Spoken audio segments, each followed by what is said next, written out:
It was because of this that I first met Tom Buchanan's mistress. The fact that he had one was insisted upon wherever he was known. His acquaintances resented the fact that he turned up in popular cafes with her and, leaving her at a table, sauntered about chatting with whomsoever he knew. Though I was curious to see her, I did not want to meet her, but I did. I went up to New York with Tom on the train one afternoon, and as we stopped by the ash heaps, he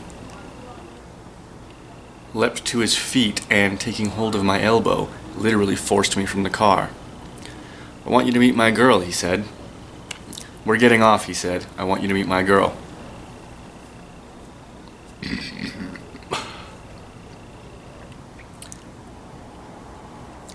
I suspect he'd tanked up a good deal at luncheon.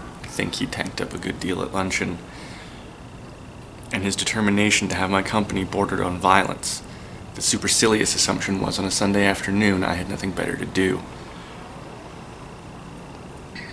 I followed him over a low, whitewashed railroad fence and back along the road 100 yards or so, under Dr. Eckelberg's persistent stare.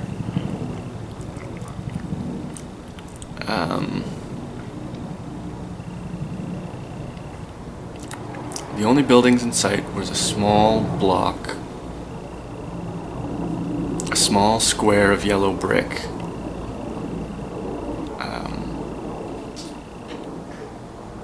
Sitting on the edge of the wasteland and contiguous to absolutely nothing. One of the 3 stores it contained was an all-night was for rent. It was for lease, and another was an all-night restaurant approached by a trail of ashes.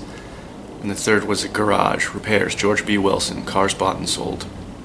And I followed Tom inside. The interior was unprosperous and bare. The only car visible was the dust-covered wreck of a Ford that crouched in a dim corner.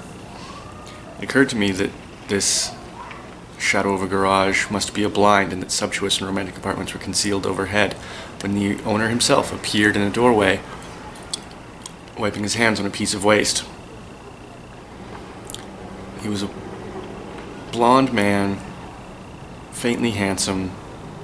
He was a blonde man, anemic and faintly handsome. When he saw us, a damp gleam of hope leapt into his light blue eyes.